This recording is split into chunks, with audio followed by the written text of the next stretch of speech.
You're listening to The Gary Harris Show on Tide 100.9 in Tuscaloosa. Among other foods. Click TuscaloosaThread.com for more local news, sports, and weather coverage all throughout the day. It's absolutely free. Don Hartley, Town Square Media, Tuscaloosa. The Gary Harris Show. You see him host Tider Insider TV, Crimson Tide Kickoff, play-by-play for Alabama sports, and sports director for WVUA 23. It's time for the Gary Harris Show on your home for Alabama sports. Tide 100.9 and streaming on the Tide 100.9 app. All right, it's Friday, May 24, 2024. My gosh. It's Memorial Day weekend. We're excited about that. We're excited to be here for the TGIF edition of the Gary Harris Show. Welcome into the program.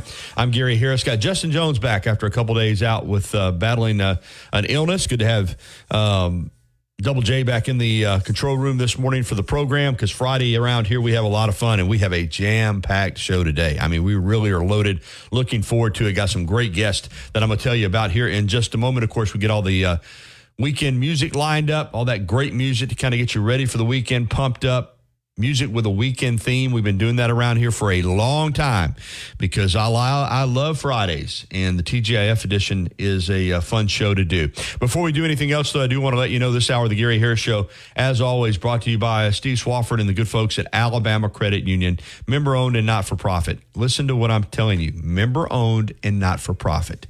You're not just a customer, you become a member. And since they're not-for-profit, what are they doing? They're taking their profits and returning them to you, the member, in the form of lower interest rates and higher dividends. That's something we can all get excited about. You really need to visit alabamacu.com and find out more. alabamacu.com. And remember, Alabama Credit Union is a proud supporter of Secret Meals for Hungry Children. Alabama Credit Union, loans for real life. Some rules and restrictions do apply. See if you're eligible for membership, then join today and feel good about your money. And put a little extra change in your pocket. All right. I told you we were loaded today. I wasn't kidding. Adam Amin from Fox Sports back this morning at 9:30 to go around the world of sports. Always love talking NBA, NFL, Major League Baseball with Adam Amin. We're going to do that at 9:30. Then at 10 o'clock, Alabama head baseball coach Rob Vaughn will be on the program. I still feel good that Alabama's in and going to be selected to an NCAA baseball regional, but still sweat it out a little bit, but we'll have Rob Vaughn on at 10 o'clock this morning. Then at 10:30, Chuck Norwood from the Chuck Norwood team, Remax of Gulf Shores, with the Beach Report. The Gulf Shores Orange Beach Report this morning to let us know what all is going on down there on the beautiful waters of the Alabama Gulf Coast for the upcoming Memorial Day weekend. And there is a lot, and we will let you know what all is happening down at Orange Beach and Gulf Shores this morning with the Beach Report at 10:30. So that is the lineup. Also, of course, your phone calls this first hour on the Pinnacle Park at North River hotline, 205-342-9904, 205-342-9904. Justin, you feeling better this morning? I assume you are since you're in here. Yeah, I'm doing good. Stomach bug is awful. I can't remember the last time I've had one, and now I don't ever want one ever again. No. Glad you got through it, and you're back with us. I tell you what, it's 9:05 here on the Gary Harris Show. If you want to give us a phone call, we'd love to hear from you. 205-342-9904 is the number on the Pinnacle Park at North River hotline. Let's go ahead, though, and kick them off with some TGIF Friday morning headlines here on the program. The NCAA and 5 major college sports conferences have agreed to settle antitrust allegations for nearly $2.8 billion over the next 10 years. The deal also calls for a groundbreaking revenue-sharing model that could start directing millions of dollars directly to college athletes as soon as the fall of 2025. If approved by a judge, the payouts will go to thousands of former and current college athletes who are not allowed to earn money from endorsement and sponsorship deals dating to 2016. The Big 12, Big 10, Atlantic Coast Conference, Southeastern Conference, and Pac-12 were the defendants along with the NCAA. What all does this mean? That's the question. And as I said yesterday, I'm not sure. But next week, we're going to try to get a sports business analyst on to explain it. We do know this. College athletics has been changed forever. This started, of course, with Ed O'Bannon and Sonny Vaccaro with the EA Sports video game, I guess what it was when O'Bannon, who after the NBA, I guess he wasn't happy with where his life was at. He decided he wanted money from appearing on a video game. That put the wheels in motion. Of course, that led to the Supreme Court ruling against the NCAA and opened up the NIL and transfer portal stuff. And now this lawsuit is a residual. There's still that lawsuit pending from the former Colorado, or I don't know if he's current Colorado, but a football player there at Colorado. Now, what I understand as far as further lawsuits being brought, you can't go back past 2016. That's where this thing is capped. But I don't know. They're talking about $20-something million per school to pay athletes across the board per year. Can the SEC, the Big Ten, Big 12, ACC handle this? Probably so.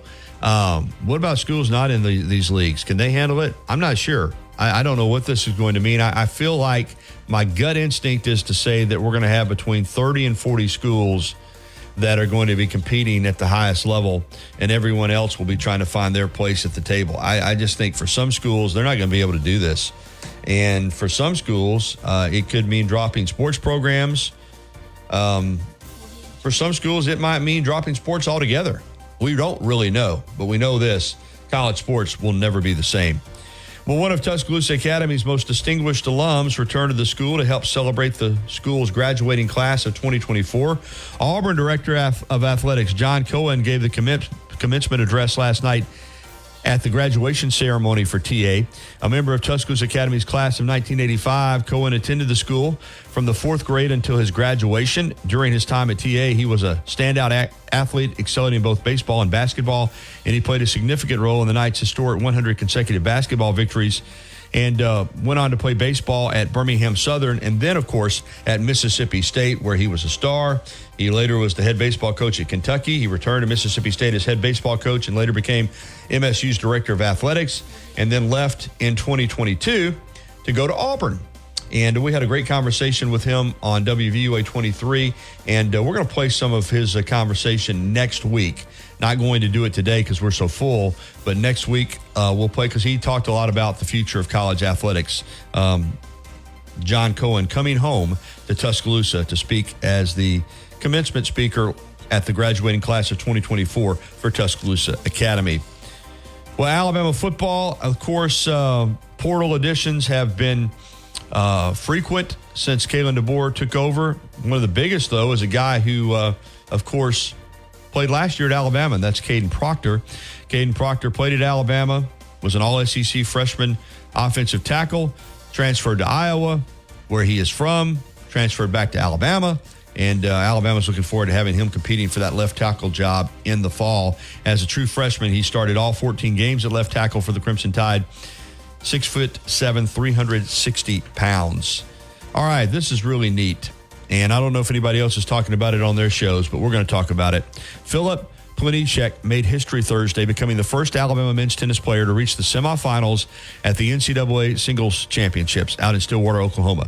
Number 29, Planicek used an exciting three-set victory to top number 15 ranked Cooper Williams of Harvard, 6'4", 1.664, to advance into the top four. And he's now just 2 wins away from becoming the NCAA men's singles national champion. That would be huge for Alabama men's tennis, not to mention Philip himself. We'll keep that updated, and hopefully he'll go through the weekend and bring home a national championship. Shelton State baseball continues to practice out in Grand Junction, Colorado. The Bucks will play their first game in the Junior College World Series tomorrow afternoon at 1 o'clock Central Time against number 1 Johnson County. And, of course, on Friday night, tonight, head coach Bobby Sproul will be inducted into the National Junior College Baseball Coaches Association Hall of Fame. SEC baseball tournament on Thursday. Kentucky beat Arkansas 9-6. Tennessee topped Texas A&M 7-4. LSU does it again. They rallied late to beat South Carolina 11-10, and it was Vanderbilt holding off Mississippi State 4-3. Mississippi State got a couple of runs in the ninth, but Vandy was able to hold them off. So we are starting to get into the nitty-gritty of the SEC baseball tournament. And, of course, if you're in the winner's bracket, LSU and Vanderbilt get byes today. The schedule, though, where we have a couple of teams eliminated, Kentucky and South Carolina play at 3 o'clock, and then Tennessee and Mississippi State play at 6:30. The winners advance on to the semifinals tomorrow, and the losers are eliminated. Braves got a win over the Cubs 3-0, and so Atlanta now has righted the ship a little bit after that poor stretch, but still the red-hot Fighting Phils are tearing it up, and the Braves trying to make up some ground on Philadelphia. NBA Eastern Conference Finals, Game 2, the Celtics over the Pacers, 126-110, and so Boston has a 2-0 lead over Indiana. Game 2 of the Western Conference Finals tonight in Minnesota. The T-Wolves trail the Mavericks 1-0 in the NBA's best of 7 Western Conference Finals. So that's checking some headlines here on the Gary Harris Show.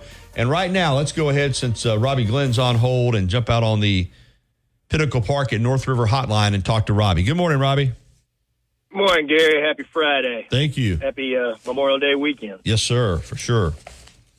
So, yeah, you got a full lineup today. And I'm interested to hear what Coach Vaughn had to think about the SEC tournament, even though they only got one game, but just to see his first one and how he thought Hoover came out and supported and treated them. And I wish they would have hung around and got some more of it. Me too.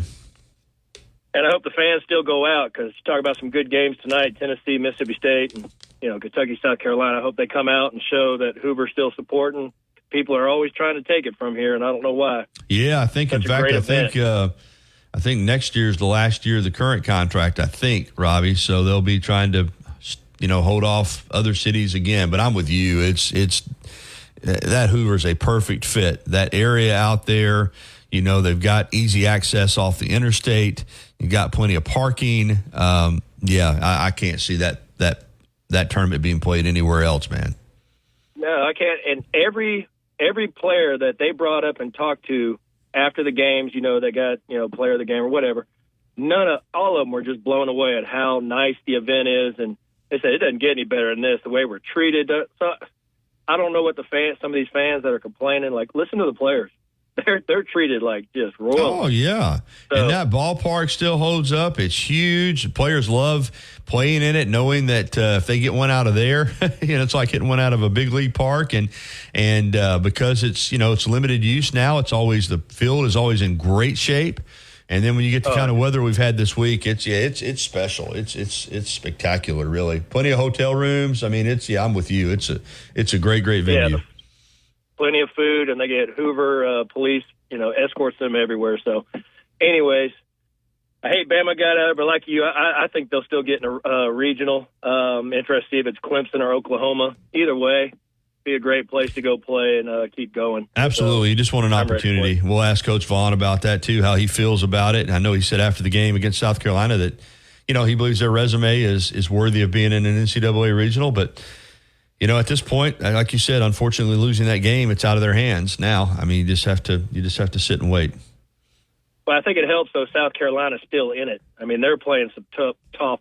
Well, should have won. Should have won last night. Woulda, couldas, and shouldas, but they should have won that game. I mean, if the first baseman doesn't let one go through the wickets, they win. But that's baseball. Yep. You got to get 27 outs, and as you know, when you play LSU in the SEC tournament, you better not give them any extra opportunities, because they will find a way to beat your rear end. That's for sure.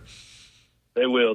But talk about some great plays though in that game too. Just the whole SEC, just outfield. Gosh, hang stars everywhere on that. But I know you got a full lineup, but I'm looking forward to Bama, Tennessee today. I hope they watched that game last night. You cannot let a top team like Oklahoma, and Tennessee's up there with them. Florida State left too many people on base and let them, and then just got pounded. I hope Bama doesn't do that. They take advantage of everything they got today. Well, they'll have to play clean, Robbie. There's no doubt about it. They're going to have to, much like the game in which they beat Tennessee down here when Caleb Beaver pitched that gem, they're going to have to get great pitching, great defense, and some timely hitting. I mean, I don't think they're going to light the scoreboard up the way they did, against Southeastern. Yeah. But if you can, you can get couple timely hits and get 2 or 3 runs on the board with Beaver. I think it'll be Beaver. I mean, they might go Brisky, but regardless, whoever's pitching, if you get a good pitching performance and you play good defense and you can just scrap across a couple runs, you should have a chance to win the game this afternoon. Yeah, I think so too. But I think it'll be Beaver. You got to throw your ace. I agree with you. Always. I just know he did throw Brisky last week in the regional in game 1, but that was a different scenario. I understand, but I think I think they'll go with Kayla. And I also want to say I heard congratulations to my old coach at Bama, Coach Sproul. Yep. He was our pitching coach when I was there. Congratulations to him and good luck to Sheldon. But also Birmingham Southern, playing today with a chance to go on, and they're already out of school, and the school's closed. I know, and that's something. It's a great story. Something. It's a great story and a sad story all at the same time, man. All at the same time, it is. But, good luck to them. I think they played 11 over in Ohio, I believe. Love to see them win that thing. Wouldn't that be something, you win the Division III World Series in your final year and you don't even have a school anymore? I mean, that would be... Yeah, don't have a school to come back and celebrate at. That'd be the all-timer right there, Robbie. Before you go, give us a Striker Strong update. How's Striker doing? Yeah, he's had a very rough week. There's something different going on, and we're not sure. So we have a doctor's appointment next week. He's been on oxygen day and night, but yesterday was the first time we took him off oxygen, but then last night he was right back on it. So I don't know what's going on with that. A little worried, but he's still smiling. Everything's good. Still working on this golf tournament, but strikerstrong.org to follow, and I'll keep update posts. But hopefully it's just something minor. Laying in that bed, sometimes your lungs get a little corroded, and you just have to work it through. And I'm hoping that's it. It's a lot of nerve wracking when you don't know what's going on. Sure, absolutely. Strikerstrong.org, folks, and not just to get involved, not just to help Striker, but others as well at strikerstrong.org. Yeah, we help other kids everywhere. Yeah, check it out. All around Tuscaloosa, Birmingham. Thank you, Gary, for everything. If you get to Hoover and go to a game, come by the house. We'll be by the pool grilling out. We can't go anywhere. So. I have to take you up on that. Thank you, Robbie. Come on by. All right, Gary. All right, it's 9:18 here on the Gary Harris Show. The TGIF edition is off and running. We're going to get you ready with some great weekend music. Adam Amin coming up at 9:30. Rob Vaughn at 10. Chuck Norwood with the Orange Beach Gulf Shores Beach Report at 10:30. Your phone calls are welcome on the Pinnacle Park at North River Hotline, 205-342-9904. We're rolling on a Friday morning. We'll be right back after this. Los Tarascos has been serving Mexican favorites like burritos, fajitas, and quesadillas since 1999. Their new location is at 4100 Owen Parkway in Northport. And, of course, you can find Los Tarascos in Tuscaloosa at 110 Skyland Boulevard. The bar areas feature big screen television so you can enjoy your favorite sporting events. Los Tarascos features daily happy for you. Call 800-8000 or visit mezwins.com. I've got this. No representations made that the quality of legal services to be performed is greater than the quality of legal services performed by other lawyers. Life doesn't wait for when your finances are in perfect order. It just happens. But no matter what surprises come your way, Alabama Credit Union will be here to help make it affordable with great personal loans, mortgages, and auto loans. They offer an easy application process and fast decisions so you can stay focused on feeling good about whatever life brings your way. Alabama Credit Union will be here to help make it affordable with great personal loans. The ride along the way. Intelligent four-wheel drive cannot prevent collisions or provide enhanced traction in all conditions. Always monitor traffic and weather conditions. Towing capacity varies by configuration. See Nissan Towing Guide and Owner's Manual for additional information. Always secure cargo. As much as Innisfree has evolved, it will always be that place to escape and have a good time. Whether it's for a game day weekend, to reminisce on college days, or to create new memories, if you're looking for a good time, there's only one thing to do. Head to the Free at 1925 University Boulevard. And don't forget about the Lucky Lunch Meat and 3 special. Monday through Friday from 11 a.m. until 2 p.m. Get a meat and 3 vegetables for just $8.49. Or for a lighter appetite, try the Lucky Lunch soup, salad, or sandwich combo. I'll see you at the Free. Tide 100.9 Tuscaloosa weather. Partly sunny today. The chance of a few scattered showers or storms, mainly this afternoon and this evening. The high today 89, the low tonight 70. Tomorrow a mix of sun and clouds. A few spots could see a shower or storm during the day. The high at 90. I'm James Spann on the ABC 3340 Weather Center on Tide 100.9. It's 76 degrees in Tuscaloosa. You see him on WVUA 23 covering sports and on Tider Insider TV on Tuesday nights. Don't miss a minute of the Gary Harris Show. Weekdays from 9 to 11 on Tide 100.9.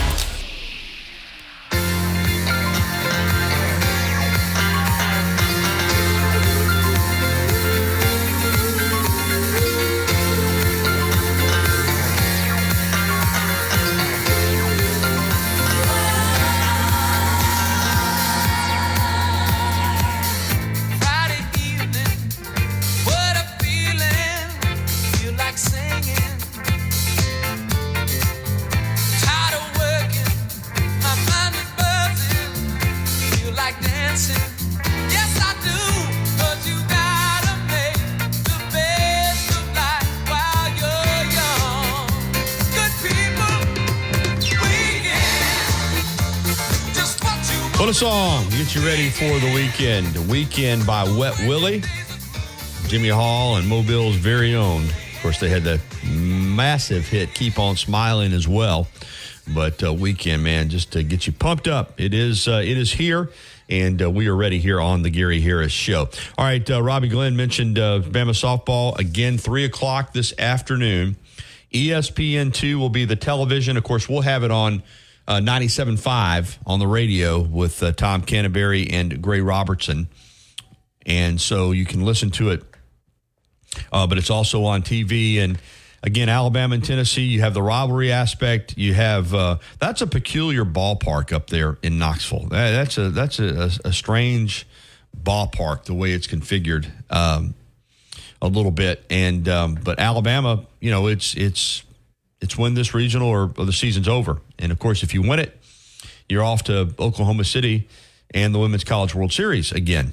So you got to win 2 out of 3. You know, it's not rocket science to understand that the winner of this first game is going to have a huge, you know, advantage. I mean, especially if it's Tennessee at home. I mean, I'm not going to sit there and try to sugarcoat it. If Tennessee wins this game this afternoon, it's going to be very difficult for Alabama to win twice in Knoxville. So if somehow Alabama could, as we talked about, you know, get great pitching in the circle from Caleb Beaver, good defense, couple of timely hits, and, you know, win a 1-0 or 2-1 or 3-2 game, then all of a sudden everything's different.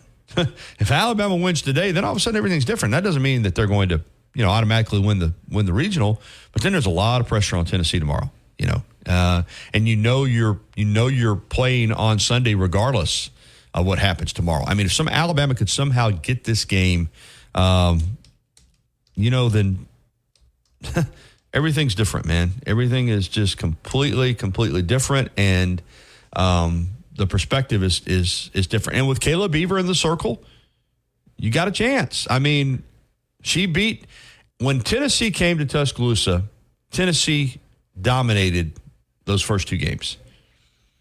And Alabama scored 1 run in 3 games. 1 run and won a game. Because on that Sunday, with all the pressure on her, Beaver stepped up and pitched a gem. And Bama won it 1-0 to avoid the sweep. So she's got the talent, she's got the pitches to shut this lineup down because she did it. I mean, she literally shut them down. I want to say they got 3 hits, maybe, in the game. So if you get that kind of pitching from her today, then you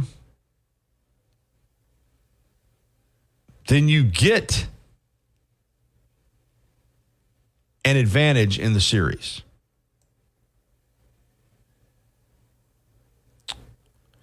Now, one other quick thought before we go to the break on this $2.8 billion NCAA settlement. You might be wondering, where does Notre Dame fall in this? No conference. Well, you know, have an association, an affiliation with the ACC. But in football, they're still straight independent. And they're not happy. Notre Dame issued a statement. Of course, this agreement still has to be approved by a federal judge. But Notre Dame says, quote, the great American institution of college sports is in jeopardy as the ruling could potentially see millions being distributed to athletes' pockets in a revenue sharing plan directly from colleges. The settlement, though undesirable in many respects and promising only temporary stability, is necessary to avoid what would be the bankruptcy of college athletics. To save the great American institution of college sports, Congress must pass legislation that will preempt the current patchwork of state laws, establish that our athletes are not employees but students seeking college degrees, and provide protection from further antitrust lawsuits that will allow colleges to make and enforce rules that will protect our student athletes and help ensure competitive equity among our teams. So Notre Dame does not want these payments in regards to this becoming like an employee situation. They want to keep it as a student athlete situation. And I just don't know that you can do that. Not now.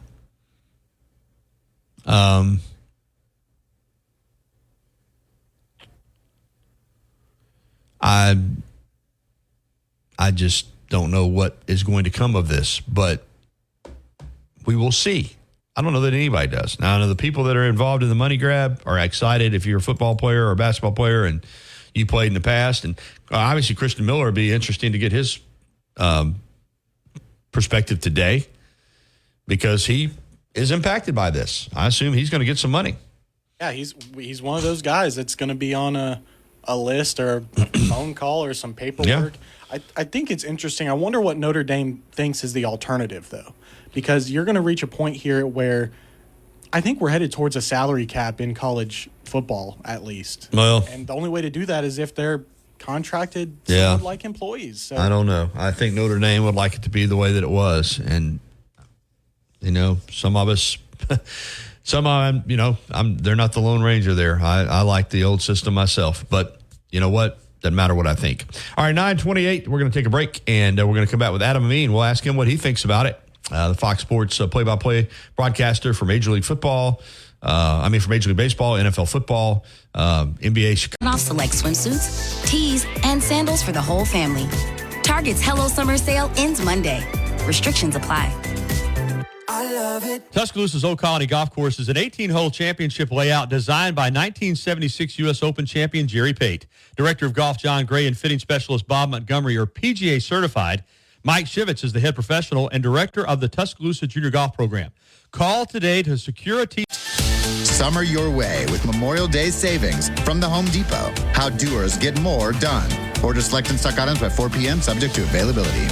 Since 2011, Billy's Sports Grill, located on Main Avenue in historic downtown Northport, has been serving their legendary signature chicken sandwich, award-winning wings, and handcrafted cocktails.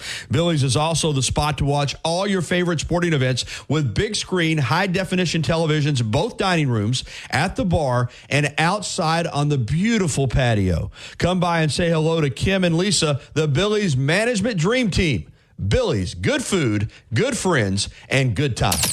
Never miss a moment of the action. Download the free Tide 100.9 app today.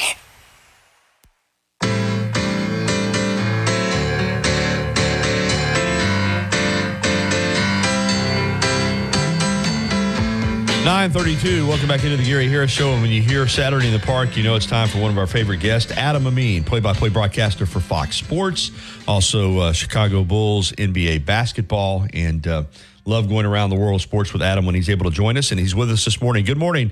Getting ready for a big weekend? Yes, sir. Get a little Major League Baseball tomorrow in St. Louis, and then calling a UFL game on Sunday. So a packed weekend here. Oh, absolutely. Good deal. Cubs, Cardinals, it doesn't get any better than that. Before, obviously your focus is on professional sports now with your play-by-play duties, but I do want to get your reaction to the NCAA and the 5 conferences agreeing to settle this antitrust allegation lawsuit for nearly $2.8 billion over the next 10 years. The deal calls for the groundbreaking revenue sharing model that could start directing millions of dollars directly to college athletes as soon as the fall of 2025. Obviously, this is a game changer. It's historical. I'm not sure exactly what it's going to mean going forward. What is your reaction to this, and what do you think ultimately it's going to lead to? Well, this is kind of the regulation that we've discussed in the past, right? This is a way for the NCAA to have some kind of power over it. I don't even know if power is the right word, but at least some kind of oversight over it. Whether it's going to be, what do we say, $20 million a year in permissive revenue.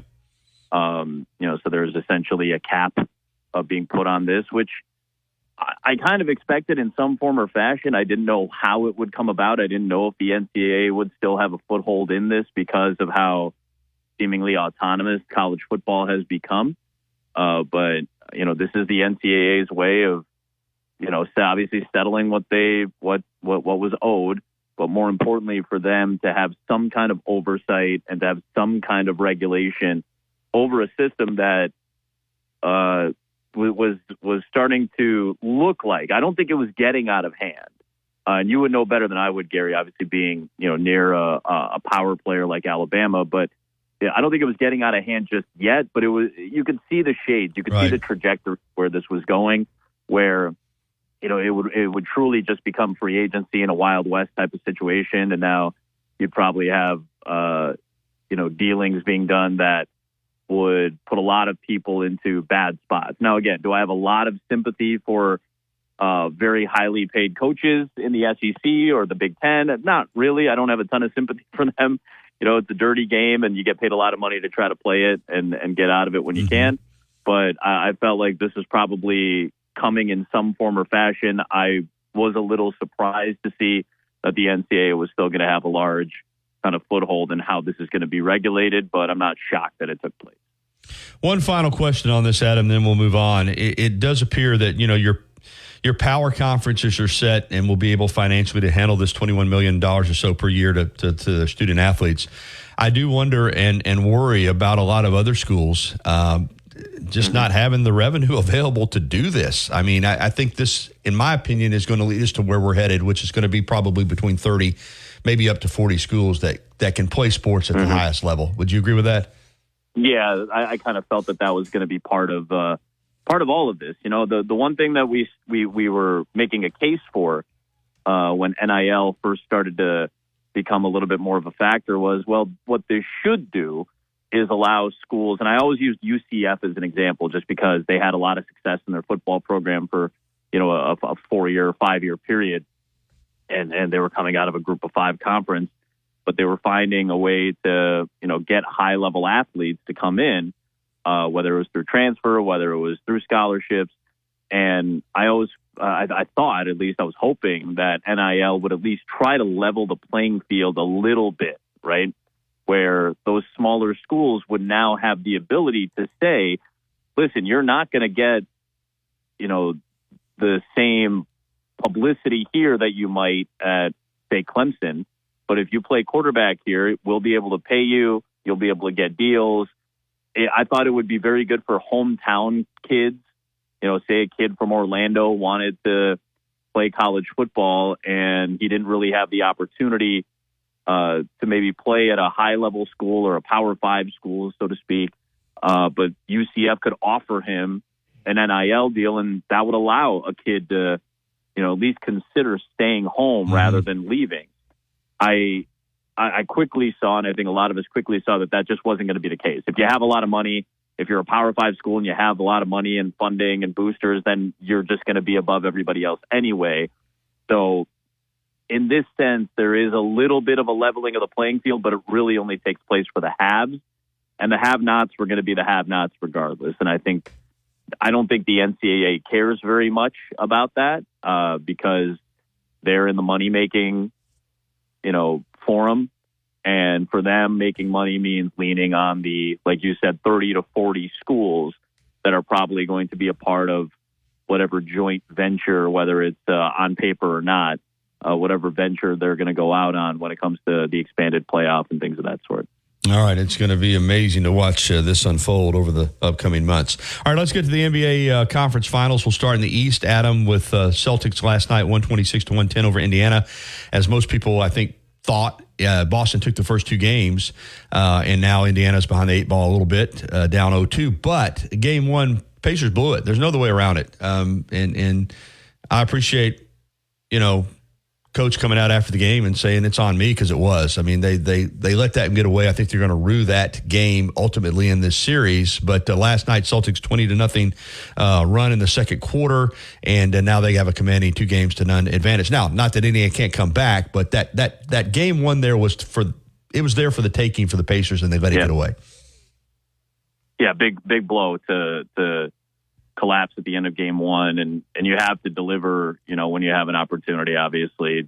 Oftentimes the first game of a series is the best chance to maybe catch a home team off guard. But Jaylen Brown, to his credit, played a fabulous game. He's very, I think there's been a lot of criticism for him because of the massive contract that he signed. And I think for he and Tatum, it's such a key for their reputations, essentially, to be in the finals again, after some major disappointments, whether it was in the finals a couple of years ago, whether getting bounced by Miami the year after. There's been a lot of disappointment for this group. So I think they seemingly were the more motivated team. What's going to happen in Game 3 when they go back to Indiana? Who knows? With Halliburton, Halliburton's had a lot of lower body injuries the last 2 years. Hamstring in particular has been bothersome this season. So, I don't know what it's going to look like for them. Andrew Nembhard is going to have a lot of pressure on him. TJ McConnell, who's obviously played a great playoffs and is a great backup point guard. He gets to a point where he might get a little bit exposed in this series. Defensively, Boston is so strong. We've talked about this all year. They've been one of the elite defensive teams.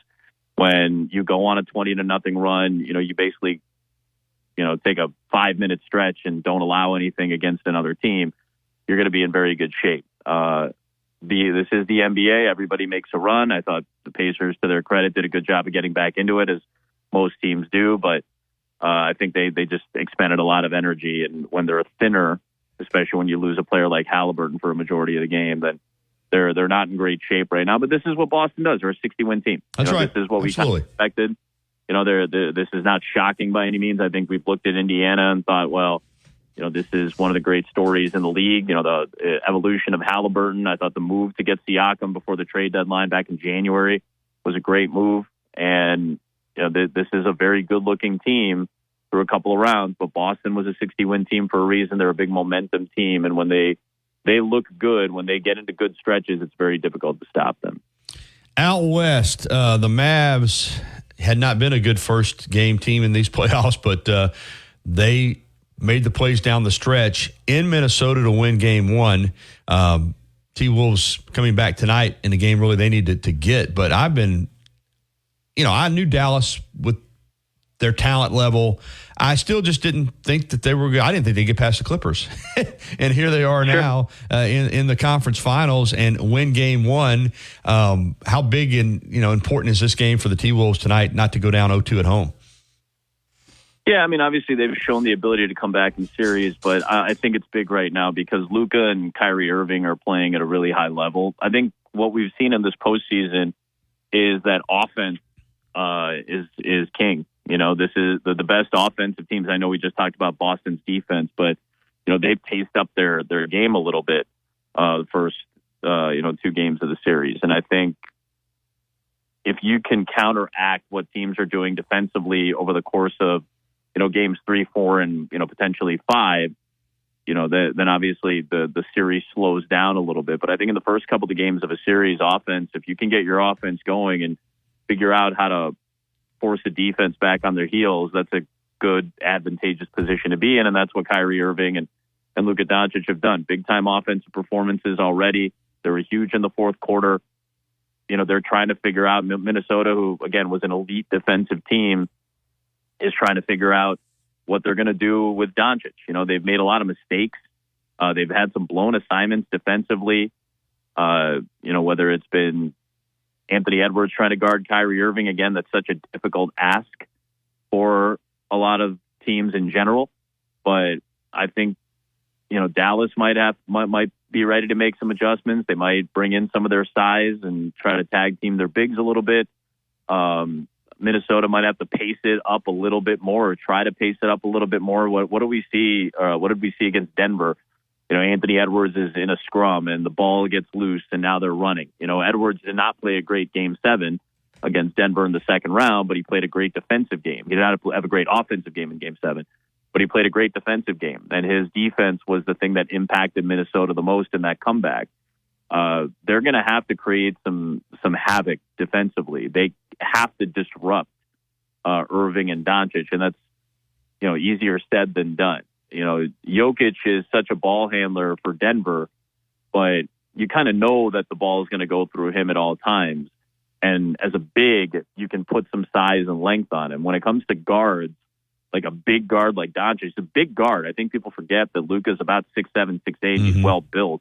And Kyrie is arguably the greatest ball handler we've had in this century. So you have to disrupt what they want to do. And a lot of what they want to do is to get into pick and roll situations, draw defenders towards them, especially Luka. And then Kyrie wants to spread you out, wants to back it off. And as we said, he's one of the great elite one-on-one players that we've ever seen. Minnesota has to do something to try to create some havoc defensively, because you cannot allow Doncic and Irving to play at their pace and to play with the ball in their hands that easily. Going to be fun tonight, that's for sure. All right, let's get to the big leagues, and let's start with the Fighting Phils, because their most kind of been let's just get us in the playoffs and we'll do our thing. But they're 37-14, and again, I don't think they can stay at this pace. But they're staring at maybe trying to win 115 games the way they're playing, and I mean dominant baseball. I mean, they got a plus 93 run differential. We know how they can hit. Pitching's been good. Starting pitching's been solid. Bullpen's been good. I mean. And a lot of good starts for a lot of teams, but what do you think of the Phillies and the start that they've gotten off to? I mean, they played great. They looked good against Texas the other day, and Bryce Harper's in a great zone right now. I think Castellanos is in a very good place. This is what Philly has been trying to put together over the course of the last few years. They got denied in the World Series a couple of years ago. Again, somewhat of a shocking loss. I know Arizona surprised a lot of teams last season by running through, but whether it's Real Muto, who's arguably one of the best defensive catchers too, but he's having a solid offensive run.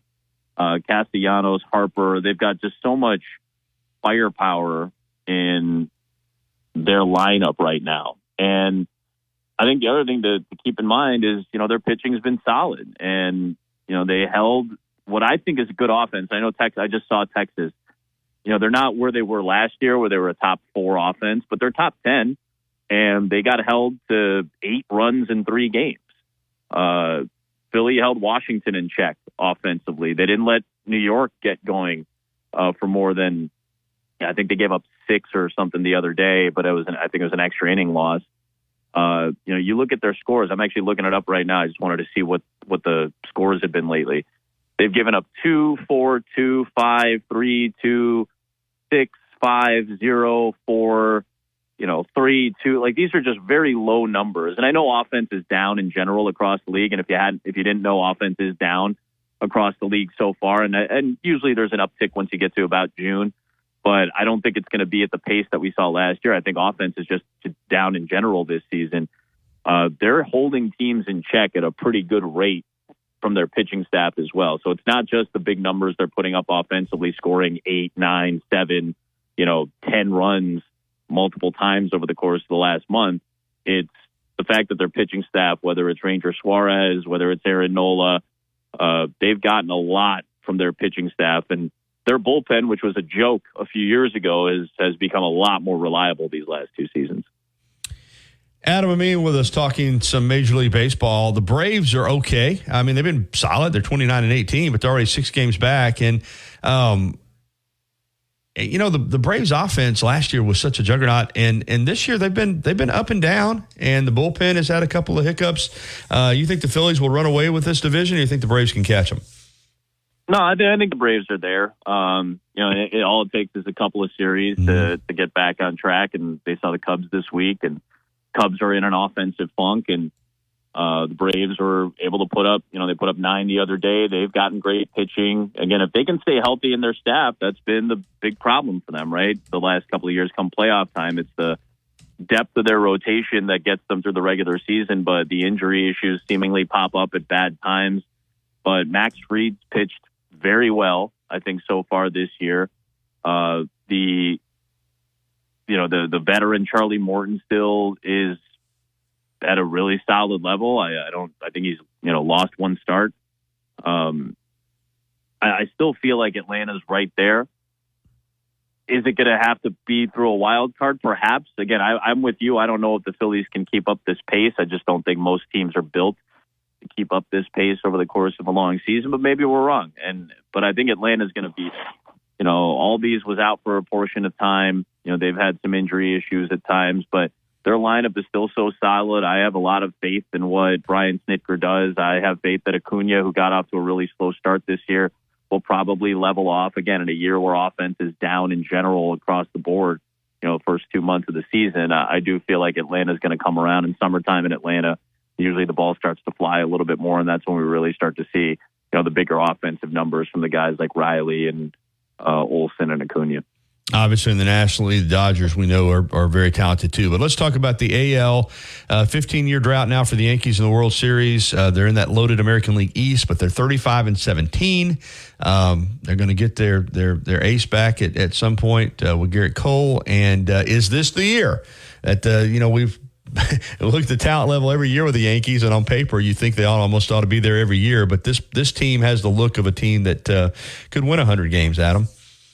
I think so. And the big thing is the resurgence of their offense. I think, when we saw whether it was their struggles or whether it was, issues a couple of years ago with their offense, I feel like it was just, Aaron Judge doesn't have a lot of help.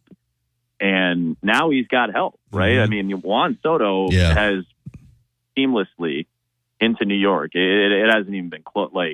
It's been ridiculous how easily he's kind of stepped in.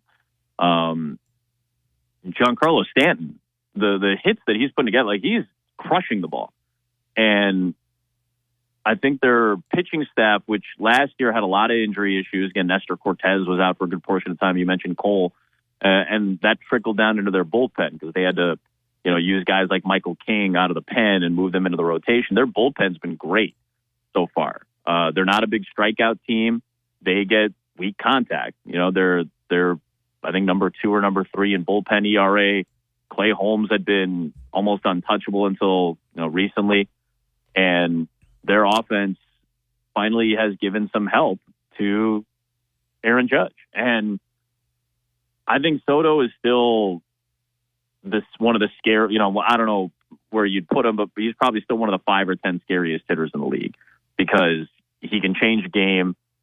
Being in the spot that he's in that batting order, it's just, almost any given night, he can kind of change the game by just getting on base and causing havoc. And, to be in the 2 spot, some days I think he's let off a few times, but they've got a really nasty middle of the order. And if they get some depth at the bottom of their order, which they've gotten so far this year, I think they're going to be in really good shape. And Baltimore has faltered at times. I think Baltimore just got swept for the first time in the regular season in a couple of years. They played St. Louis this week and they got swept. I don't think they've been swept in the regular season in 2 years, although I know Texas got them in the playoffs. But, that's a loaded East. But the Yankees, I think, are the best team in that division, despite all the success Baltimore had last year, and Baltimore's still the best home run hitting team in the league. The Yankees have a really, really good pitching staff, and their offense has finally given Aaron Judge a little bit of help. And if those guys keep it going during the summer, this could be a really scary team come October. All right, Adam, we got about a minute, but your reaction to what we saw last week at the PGA Championship is unfortunate. There was a tragedy, but this Scotty Scheffler thing almost has morphed into, to me, just more than it should have morphed into. And I don't understand why the city of Louisville, I know they want to process and make sure that people understand that nobody's above the law and all that, but I think we all agree, most of us, that it was a misunderstanding, and this situation should just be dropped. Why do you think they're continuing to pursue this as far as actually having an arraignment and so forth with Scotty Scheffler? Yeah, some of the stories that I was reading the other day about, obviously he's going to be doing court and, the charges aren't going to be dropped. I really don't understand, the issue here. And I get it. Like you said, Gary, I understand there was a horrible event that took place and, Scheffler was not aware of it. I think, most people have a genuine understanding that this guy is a really nice person. Like he's a very kind person. I don't think he is trying to cause any trouble. And I'd like to believe that, when he has this much backing, and obviously when you have the PGA talking, and taking up for him, I'd like to believe that eventually cooler heads will prevail. But I understand that he's going to go through it, and he's probably going to be appreciative and respectful of the whole process. But I would like to believe that this thing will calm down, over the course of the next week. It's unfortunate. It's very unfortunate to see that he's dealing with this, and obviously more importantly that it was a tragic moment during the PGA last week. Adam, thank you so much. Mention again Cubs Cardinals in the UFL game. When and where viewers can find you. Yeah, Saturday we'll do Cubs Cardinals on Saturday night, and then Sunday early afternoon 1:30 we got Michigan and Houston in a UFL game on Fox. Field, go to skilltradesofwestalabama.com and find out more information about the 4-week Jumpstart program and take your first steps towards a rewarding career. You're listening to The Gary Harris Show. On your home for Alabama sports. Tide 100.9 and streaming on the Tide 100.9 app.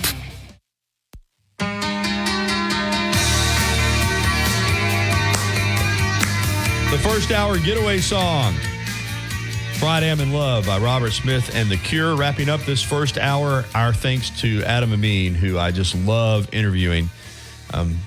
Just such a great knowledge of sports, and I think he's one of the top play-by-play broadcasters in the country.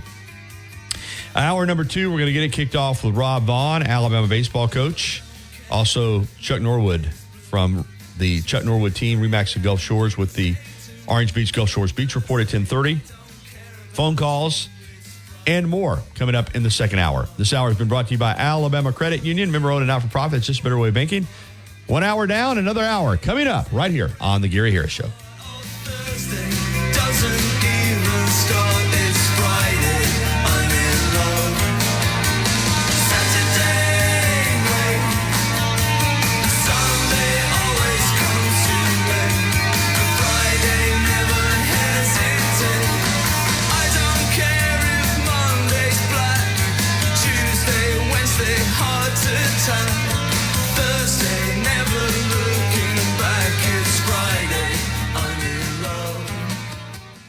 Los Tarascos has been serving Mexican favorites like burritos, fajitas, and quesadillas since 1999. Their new location is at 4100 Owen Parkway in Northport. And, of course, you can find Los Tarascos in Tuscaloosa at 110 Skyland Boulevard. The bar areas feature big screen television so you can enjoy your favorite sporting events. Los Tarascos features daily. Like you can sleep.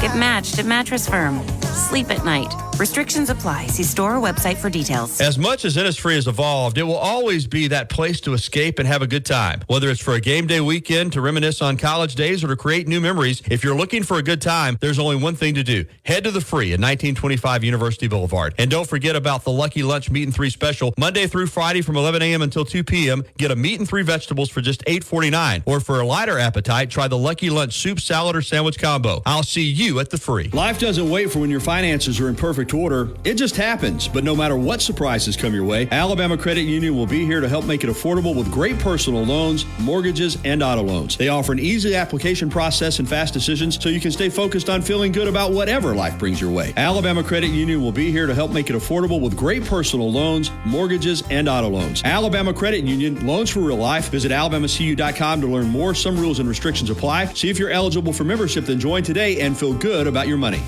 WTBC Tuscaloosa and W265CG Tuscaloosa, a Town Square media station. Tide 100.9 and streaming on the Tide 100.9 app. From the Fox Sports Studios in Los Angeles, here's Kevin Wyatt. In the NBA playoffs last night, Eastern Conference Finals Game 2 goes to the Boston Celtics as they roll over the Indiana Pacers 126-110, aided by a 20-0 run in the second quarter. Jaylen Brown tying a playoff career high with 40 points. The Celtics taking a 2-0 lead in that series. Tyrese Halliburton leaving the game in the third quarter with a hamstring injury. He did not return. His status for Game 3 is unknown. Stanley Cup playoffs, Western Conference Finals Game 1. The Oilers in overtime beating the Stars in Dallas 3-2 on a Connor McDavid game winner to take the first game of that series. Major League Baseball, the Braves shut out the Cubs in Chicago 3-0. Giants with 5 runs in the 8th inning to beat the Pirates 7-6. Orioles over the White Sox 8-6. Now, this hour's West Alabama real-time news update from the Tuscaloosa Thread Newsroom. There is a relatively low-end risk for severe storms over the coming Memorial Day holiday weekend. Lightning, though, could be a major issue this afternoon. Dante Bender, the Mississippi man who killed Tuscaloosa native and Meridian police officer Kenneth Scroom during a 2022 domestic disturbance call, has pleaded guilty. He'll serve life without parole. And the University of Alabama softball team begins playing the Super Regional at Knoxville, Tennessee at 3 this afternoon, taking on the Tennessee Vols. Tennessee took 2 of 3 games from Bama during the regular season. Get 24/7 local news coverage and sports updates when you download the free Tuscaloosa Thread app and sign up for twice daily email newsletters. The Gary Harris Show. UCM host Tider Insider TV, Crimson Tide Kickoff, play-by-play for Alabama sports, and sports director for WVUA 23. It's time for the Gary Harris Show on your home for Alabama sports. Tide 100.9 and streaming on the Tide 100.9 app. Hour number 2 of the TGIF edition of the Gary Harris Show. Gary Harris, Justin Jones with you for another hour. And we're going to get Rob Vaughn on here in just a second. This hour of the program being brought to you, as always, by Patterson Comer, attorneys at law. Integrity and excellence are the driving force behind the firm and its staff. I can vouch for these gentlemen. Feet on the ground in West Alabama, that's important. Nothing against the 1-800 law firms, but do you want to call an 800 law firm where you'll never even, there's a possibility you'll never even meet your lawyer in person? Or do you want to go local with Paul Patterson and Mike Comer? They'll sit down with you, look you in the eye, and stay with you the entire way. And remember, there's never a penny out of pocket unless they collect for you. Paul's in Tuscaloosa, 205-345-1000. Mike Comer is in Northport at 205-759-3939. If you need a personal injury law firm, I highly recommend Patterson Comer Law Firm. Remember, the commitment to serve our clients does not stop at the end of the workday. We're available 24 hours a day, 7 days a week, PattersonComerLawFirm.com. No representation is made that the quality of legal services to be performed is greater than the quality of services performed by other lawyers. And as promised, the head coach of the Crimson Tide baseball team, Rob Vaughn, gracious enough to join us this morning. Good morning, Coach. How are you? I'm great, buddy. How are y'all? Doing terrific. Yeah, Tom Petty saying the waiting is the hardest part. And you're in the waiting game a little bit. Monday, the selection show at 11 a.m., I feel like you're in. I know you said after the South Carolina game, you feel like Alabama's resume is worthy of being in the NCAA regional, but still you're having to wait it out. And I guess, a little bit of anxiety, I'm guessing, even though you're preparing to play, you don't know for sure until Monday. Oh, there's no doubt. It's really the first time we kind of been in this situation. When we were over at Maryland, number one, the conference tournament was in Omaha, Nebraska. So, and it was a double elimination tournament from the rip. So even if you were kind of sitting there waiting, you were waiting 48 hours maybe to figure out where you were going or what that looked like. And, here you not only you get beat on Tuesday and you're 45 minutes away, so you're home Tuesday night. And it's like, what the heck are we supposed to do for the next 6 days? And so, talk to a lot of people and a lot of people that are connected, a lot of people in the know. And, our resume speaks for itself. I mean, the number of top 25 kind of quad one games we've played is north of 25, which is the most in the country. Our record against those guys is way up there. Our conference series wins is way up there. The one thing, and I said this in the post game after South Carolina, I'm a huge believer, man. I don't like leaving the fate of myself or our teams in somebody else's hands. And, we had an opportunity that last week at Auburn and just got beat out there, didn't play good enough to win the series. And then you get an opportunity against South Carolina. And very honestly, against South Carolina, we played elite defense. We took some good swings. I think in the postseason, there's always somebody that plays the hero, and as you're watching these SEC games, it's, you're watching Connor Husak from Mississippi State, who's been the hero. And, Chris Beach played the hero for South Carolina, and a guy that's is super effective out of the pen, but you usually see him for an inning or two, went almost 6 innings against us. And so, knocked us out. Now we sit and wait, but had a great day of practice yesterday, and we're going to scrimmage today and tomorrow to keep ourselves ready to go. And we'll figure out where we're going on Monday and get out there. And I told our guys, I said, it's not about us getting in. Let's stop doing that. We're working today to go win a regional next weekend. And we had a great practice yesterday and looking forward to getting out there with them today. That's right. And the SEC tournament just solidifies what we already know, just how good this conference is. You play 30 games in the regular season, teams playing for seeding, playing to win a championship, and then you get to Hoover, and the lower seeds just dominate, those first couple of days. Because this conference is so good. And, you saw the lower seeds, winning baseball games left and right because there's just not much difference between finishing first or second in this league and finishing 10th or 11th. That's the truth. Well, and realistically, there's not a huge difference in first and second and 12th or 13th and 14th. Right. We went to Auburn that last weekend, and, man, I know Auburn went through their rash of injuries, and they went through some different things throughout the year. They went through some struggles. But the team we played that last weekend at home would go out and win the league or be in the conversation to win a league in almost any other league probably besides ours in the ACC.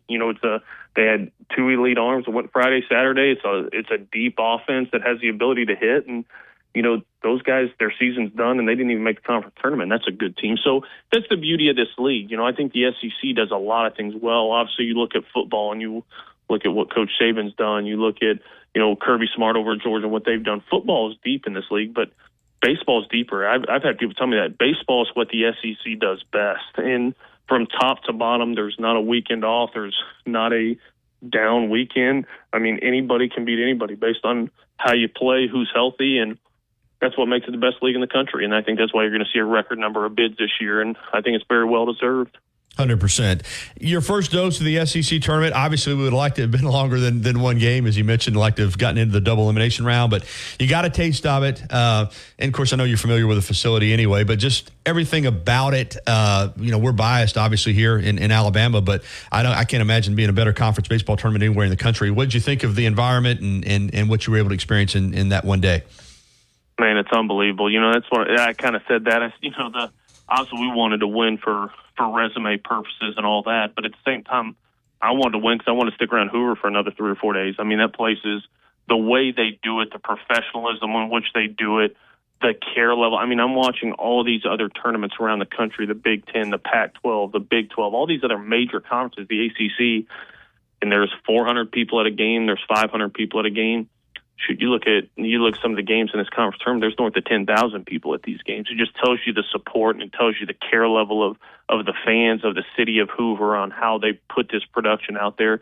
I mean, for years, I in the Big Ten, I would go play our game in Omaha and you'd go straight back to the hotel. And instead of going back to watch a game at the field, you're clicking on the SEC tournament to watch whatever game's on because it's the best of the best. And so to get to live that, to get to experience that was awesome. We got our taste of it, and I can tell you, our goal moving forward is that we're there on the weekend and we're there competing for a championship moving forward. But we got a taste of it, and we'll be better for it next time. Rob Vaughn with us. All right, now the $1 million question, Coach, is that you can always find a silver lining in everything, particularly in sports. And you wanted to win, but you didn't. The flip side of that is, I'm confident with you that you're going to be in a regional, so you're going to get a lot of time off, a lot of time to rest guys up and get them focused. The flip side of that is you're going to go 10 days or so without playing a baseball game. No. How do you balance that between, we're going to get some guys rested up and get some guys healed up, going to have our pitching rotation set and all of that, but also we got to stay sharp.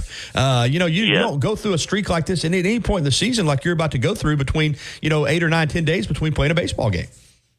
No question. And, I think there's potential good and bad with that, and that's honestly, very truthfully, that's some of the conversations that went on in the SEC coaches meetings this fall is, man, when you start playing into Saturday, Sunday in the SEC tournament, especially if you're playing that Tuesday kind of playing game, man, you're bouncing pitchers back. You have relievers going, way more and deeper in different situations they would, and you get to the regional round the following weekend, and your team's kind of beat up a little bit, particularly your pitching staff. And so there's a positive of that. I mean, believe me, we would much rather keep going, but I think as you're trying to look for the positives, it allows us in playing a scrimmage today, it allows us to really set up our pitching however we want next weekend. I think, you see the way Ben Hess has thrown as of late. You see the way Zane Adams continues to throw, Greg Ferrone continues to throw. It gives some of those bullpen arms that we've had to rely on really heavily for longer outings. It gives them a little bit of a break. And we're going to scrimmage. We'll play 2 short ones, probably 5 or 6 inning games today and tomorrow. And what it does, it just allows us to get ourselves set up however we want to set up next weekend, as well as our hitters. I think, there's no secret, from a couple weeks ago, coming back from the food poisoning stuff and doing all that. I don't think it's been the worst thing in the world for them to have just a day. We gave them Wednesday. It's just a day off. It's like, boys, go fishing, go hang out with your girlfriends, sleep till noon. I don't care. Like, just get away from it for a day. Get away from it for a day, reset yourself. We had an awesome practice yesterday. Guys' energy was great. Their focus was great. So it really, on the flip side of it, like you said, it allows us to walk into next weekend as fresh as we've been probably since the opening day of the year. And so, I think we'll be able to get our work in and be fresh and ready to go. We'll figure out where we're going on Monday, have a good practice Monday, Tuesday, and then head out to wherever we're going on Wednesday. And like I said, our goal shifts from I don't want a scoreboard watcher to get in. We've earned the right to be in. Now it's about how do we set it up to go win this thing. Yeah, I love that. Not just not are we in? It's we're going to get in and go win a regional. All right. We don't know yet for sure until Monday. But when you're looking around, Alabama fans are saying, well, they could go to Clemson, they could go to Norman, they could go to Chapel Hill. Does any of that matter to you? Do you look around and say, well, we'd be better set up to win a regional here against this team, or is that just completely out of your hands? So you're just focused on getting in and then getting your game plan together when you find out where you're going and who you're playing? Yeah, I mean, I think when you come through the rigors of what we've come through in the SEC, I think you're just excited you're not going to an SEC host. It's like I don't care who it is. Give me somebody outside of our league. And that's not diminishing other leagues. I mean, there's some elite teams in the ACC. There's some elite teams in the Big 12 and around the country. So that's not diminishing anything there. It's just I'm ready to see somebody that's not an SEC opponent. So for us, it really. Man, so much of postseason, and Coach Oates would tell you this in basketball and any of those things, so much of it is the matchup you draw. We had a heck of a team at Maryland last year. We had a first round shortstop. We won the Big Ten regular season. We won the Big 12 conference or the Big Ten conference tournament. Had about as good a year as you could, and we got sent to the Wake Forest Regional, which Alabama fans know very well what Wake Forest was last year. So much of this is the draw you get, as far as continue to go. Is it a good matchup? We're probably going to be a 3 seed, I would say, more than likely. So what 2 are you matched up with? What 1 are you matched up with? And so much of that is the draw, but like you said, all of that is out of our hands. So I think our team is more than capable of going out and winning a regional. So for us, that's the thing. This team's goal is not like, let's just make the postseason tournament when it's a success. No. Like, this team still has everything within their sights of doing things that haven't been done here since the 90s. And we'll see what that draw is. And then, you see what the super regional kind of draw is from there. And you get in, you're about, about 5 wins away from punching your ticket to Omaha. So we'll see what that looks like and go to work.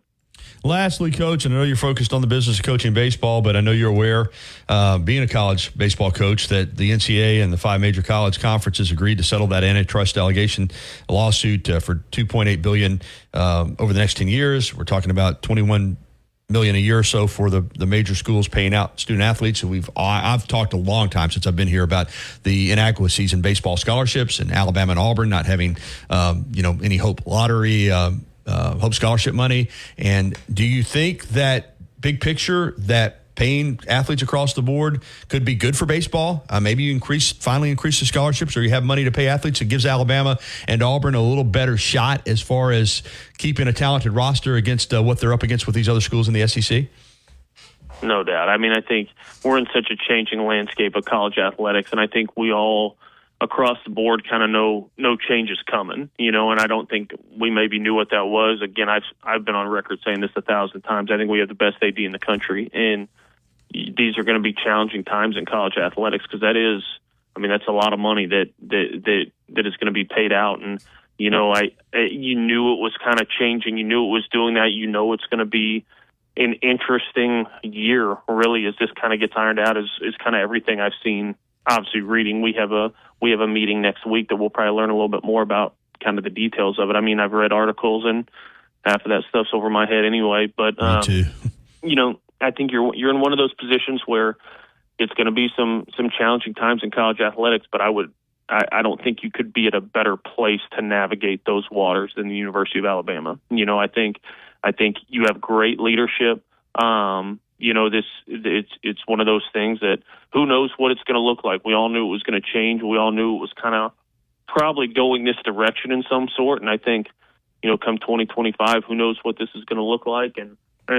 But I do think, to your point, I know there's conversations about, what that looks like as far as taking care of scholarship stuff. And that's been the challenge with baseball for a lot of years. I mean, without anything extra. And it was the same thing in Maryland. We didn't really have anything on top, but you had 11.7 scholarships to work with, and you're trying to create depth and put a team together. And there are some disadvantages to that. So it'll be interesting to see how it plays out over the next year. And like I said, I couldn't have more faith in our leadership and Greg Byrne and, our Jess Perret, my sports supervisor that walks through this with me. I can tell you I wouldn't want to be anywhere other than the University of Alabama to navigate what this next year looks like. So like you guys, we'll probably learn a heck of a lot more in the coming weeks and coming months and kind of see where it goes from there. But blessed to be here at the University of Alabama to navigate these waters. Outstanding. Well, I know you're going to continue to prepare. We're looking forward Monday to finding out where you go and who and when you play, and it'll be time for some postseason baseball. As always, Coach, appreciate the time. Yeah, absolutely. Appreciate you guys, and we'll see what we got and keep rolling with this thing. So I appreciate y'all. Roll Tide. All right, Rob Vaughn, Alabama baseball coach. Great opportunity to visit with him ahead of the of course, the SEC tournament wrapping up this weekend, and then the NCAA regional selection show on Monday, and then we'll find out where Alabama's going, who they're playing, and when. So we'll look forward to that on Monday. All right, it's 10:17 here on the Gary Harris Show, the YMCA of Tuscaloosa. As I say every day, the Y is ready when you're ready for the Y. It's just that simple. 2300 13th Street. It's not going anywhere. Beautiful facility, great staff, personal training, fitness classes, Silver Sneakers program, everything you need. Child daycare is available for you. You have to make the decision, though, to go down there and join the Y and then get started. That's the hardest part. It really is. Just getting there and getting started. Once you do, you're going to love the community of people that make up the Y. You're going to love the facility. You're going to love the dressing rooms. You're going to love the saunas. You're going to love the staff. It's just as simple as making the decision to go by and see them. 2300 13th Street. They'll show you around, get you signed up. Join the Y today, because the Y is ready when you're ready for the Y. We'll be right back with some phone calls, and we'll talk to Corey and Trustful about the Bama softball playing this afternoon at 3 o'clock. We'll do that next right here on the Gary Harris Show. If you haven't already, you've got to try Tuscaloosa's unique breakfast, brunch, and lunch concept, Brick and Spoon, downtown Tuscaloosa at Timerson Square. It's fresh food with a Cajun flair, featuring a full bar with build-your-own Bloody Marys and mimosas. Open daily, 7 a.m. until 2 p.m. Available for after-hours. McFarland Boulevard West. Krispy Kreme is open 7 days a week. To see our complete donut, coffee, and espresso menu, visit our website at KrispyKremeTuscaloosa.com. Krispy Kreme, hot now and anytime. Tuscaloosa's Old Colony Golf Course is an 18-hole championship layout designed by 1976 U.S. Open champion Jerry Pate. Director of Golf John Gray and fitting specialist Bob Montgomery are PGA certified. Mike Shivitz is the head professional and director of the Tuscaloosa Junior Golf Program. Call today to secure a tee. Offering you 100% satisfaction and appointments set around your schedule. Give us a call for all your steam cleaning needs, 205-553-9460. Houston Hydro Steam. Quality work you can stand on. Since 2011, Billy's Sports Grill, located on Main Avenue in historic downtown Northport, has been serving their legendary signature chicken sandwich, award-winning wings, and handcrafted cocktails. Billy's is also the spot to watch all your favorite sporting events with big screen, high-definition televisions, both dining rooms, at the bar, and outside on the beautiful patio. Come by and say hello to Kim and Lisa, the Billy's Management Dream Team. Billy's, good food, good friends, and good time. Tide 100.9 Tuscaloosa weather.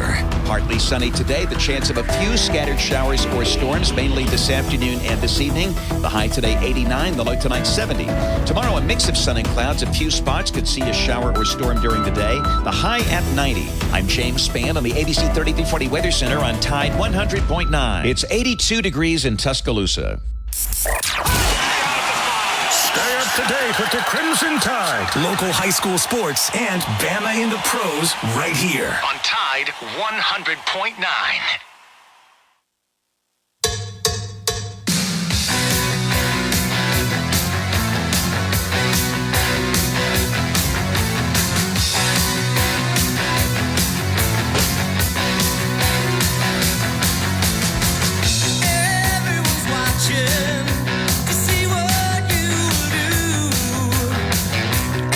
Everybody's working for the weekend, and it's here. Memorial Day weekend. We'll go down to the beach in the next segment to talk with Chuck Norwood about what all is on tap if you're heading down for the Memorial Day weekend. Right now, we're going to jump out on the Krispy Kreme Donuts hotline. Krispy Kreme Donuts, hot and fresh right now, and talk with our good friend Corey from over there in Trussville. Hey, good morning, Corey. Good morning, Gary. How are you this morning? Doing great. Good to hear from you as always. Well, last night Super Regionals didn't surprise me. Oklahoma's Super Regional got out of hand pretty quickly, and then the UCLA one. I guess you could say that one coming, but I thought Georgia would have been a little bit more competitive, but UCLA just took care of business. Yeah, they did. And then Florida State just doesn't have they don't have the pitching to stand up against Oklahoma for 7 innings. You know what I mean? But I will say this, that umpiring was a little odd because it seemed like it was in favor of Oklahoma pretty obviously from what I saw. Because the way they were calling balls and strikes, it's like it was determined to walk that last run in. Yeah. Well, Florida State has some opportunities on offense. There's no doubt about that. I mean, they have a good offense. They do. But their pitching is very suspect. It's just not good enough, especially with the best one out. But yeah, I'm with you on Georgia. I thought they would be more competitive too. I was surprised by that as well. Do you know what time the first Super Regional starts today? I don't have it pulled up. Let's see if I can pull it up. I've been obviously focused on. Hang on, I can probably pull it up real quick. I'm focused on 3:00 in Knoxville, 4:00 Eastern. Let's see here. Let's see if I can pull it up real quick while we got you on the phone here, because I can pull up the schedule.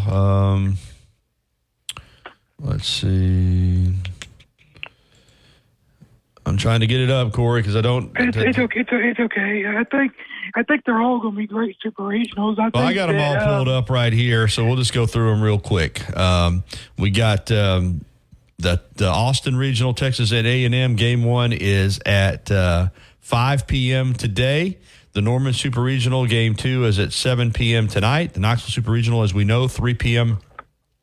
This afternoon. The Gainesville Super Regional.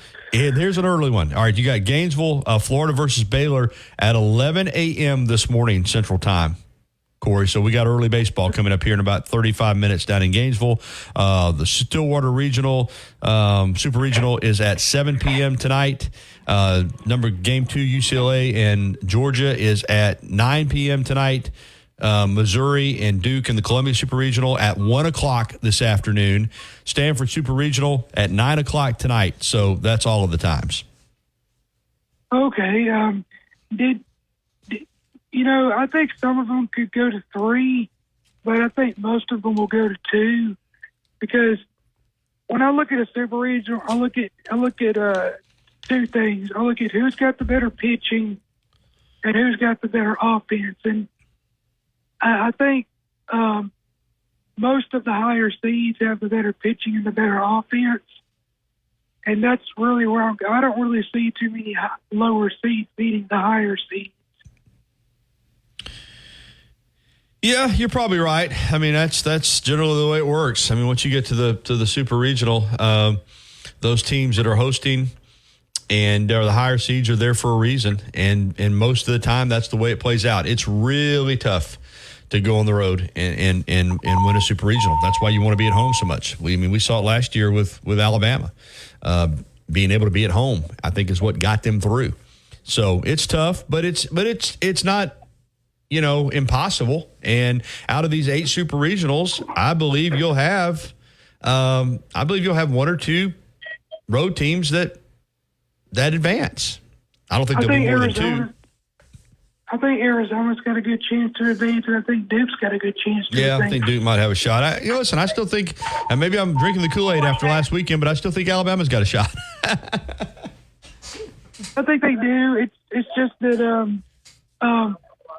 I think that if we can start off well, take Game 1 and push it to Game 3, that's really our only chance because you don't want to be stuck in a hole going down. No, listen. If they lose this afternoon, it's going to be very difficult. I think to have, obviously any shot to win this Super today's critical. If you could win today, then I still think I still think even winning today, they're still the underdog because I think Tennessee can come back and win 2 in a row. But you give yourself a really good opportunity just to find a way. And so what I'm hoping for, like I said earlier in the show, is that Beaver pitches a game like she did here in Game 3 of the series in Tuscaloosa, and they play defense, and they get a couple big hits, and you get a couple runs, and maybe you can win a 2-1 or another 1-0 type of game or 3-2. And if you get today, then game on. You know what I mean? But I'm with you. If Alabama loses today, they're not going to win 2 in a row on Saturday and Sunday in Knoxville. So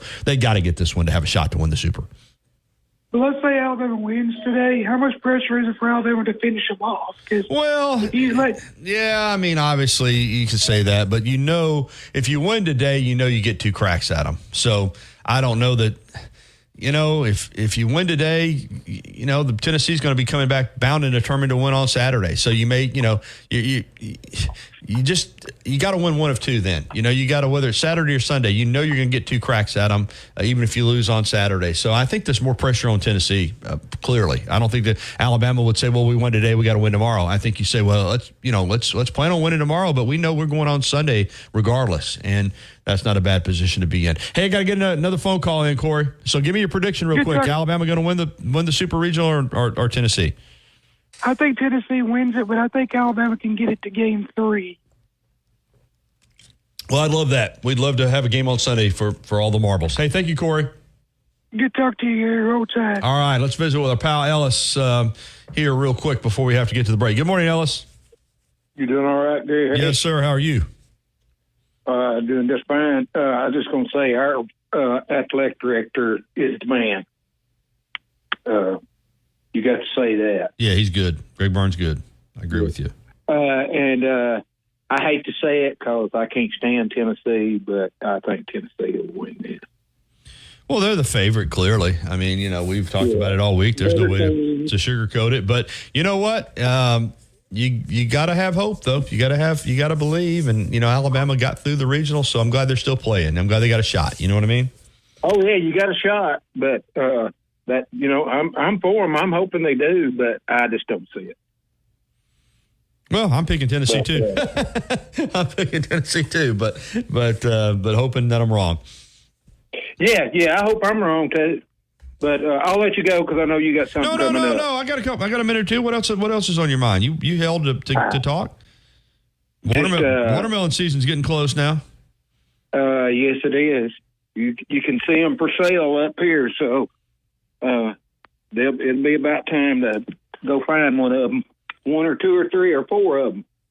Yeah, so be looking out for that. So, all right, but I'll ask you a question before we go. So I just had Rob Vaughn on. You think Bama's going to get the call and get the bid to be a 3 seed in a regional on Monday? I think they got a good chance. Yeah, I think they're in. I think they're going to get in. I think they're going to get in. I think they got a good chance. I think they're going to get in as a 3 seed, and I'm looking forward to it. I mean, I'll tell you this: I'll be devastated if they don't. That's because I'm geared up for baseball next week, and if they don't get in, it's going to be a major letdown. I can tell you that. Oh yeah, I can tell you that. All right, Ellis, good to hear from you, buddy. All right, buddy, roll tide. Have a great weekend. All right, 10:30. We'll come back with Chuck Norwood with the Orange Beach Gulf Shores Beach Report. 8831. That's 800-294-8831. What do you have to lose? Call 800-294-8831. Again, 800-294-8831. As much as Innisfree has evolved, it will always be that place to escape and have a good time. Whether it's for a game day weekend, to reminisce on college days, or to create new memories, if you're looking for a good time, there's only one thing to do. Head to the Free at 1925 University Boulevard. And don't forget about the Lucky Lunch Meat and 3 special. Monday through Friday from 11 a.m. until 2 p.m. Get a meat and 3 vegetables for just $8.49. Or for a lighter appetite, try the Lucky Lunch soup, salad, or sandwich combo. I'll see you at the Free. Covering University of Alabama sports, as well as the national and local scene as well. The Gary Harris Show, only on Tide 100.9 and streaming on the Tide 100.9 app.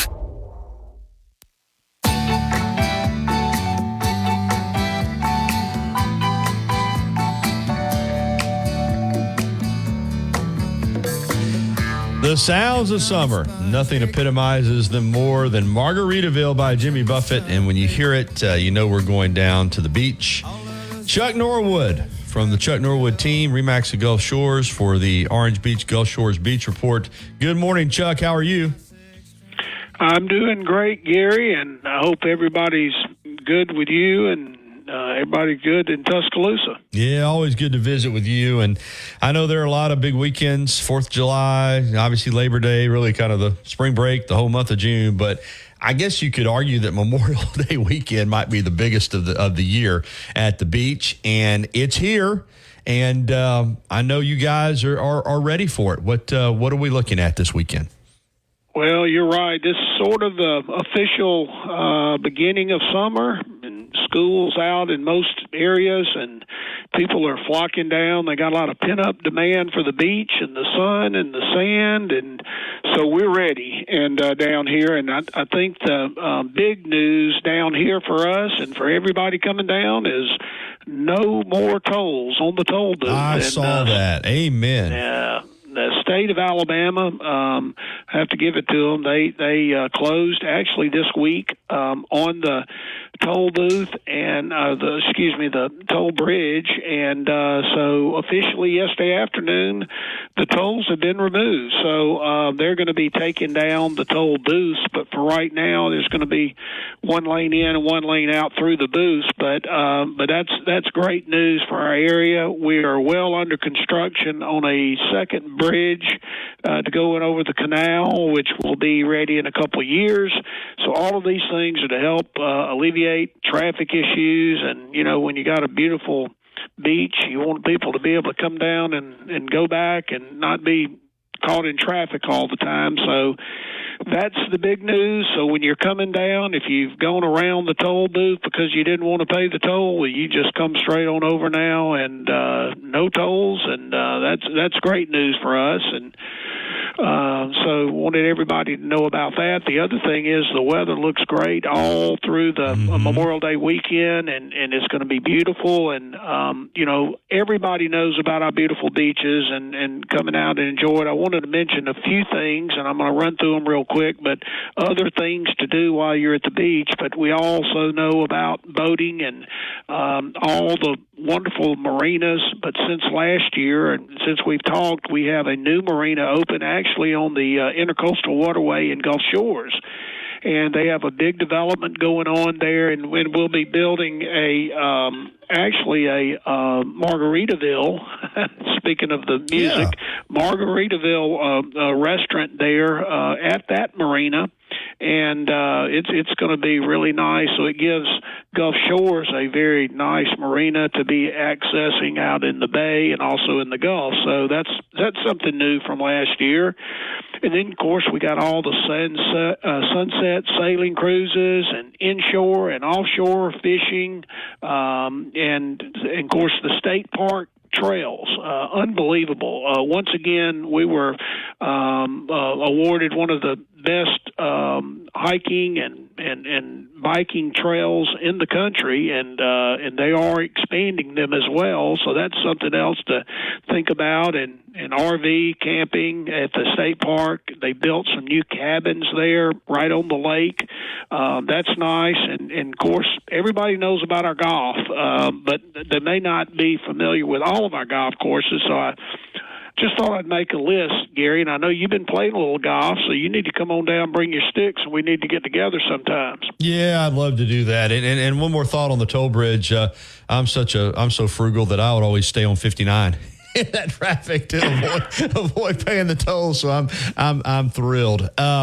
Yeah, I actually was down there for a weekend about 3 weeks ago, and you're talking about the walking trails and the biking. That's one of the best things about that area for me. I'm a big walker, so and there's so many different trails to walk and so much natural beauty.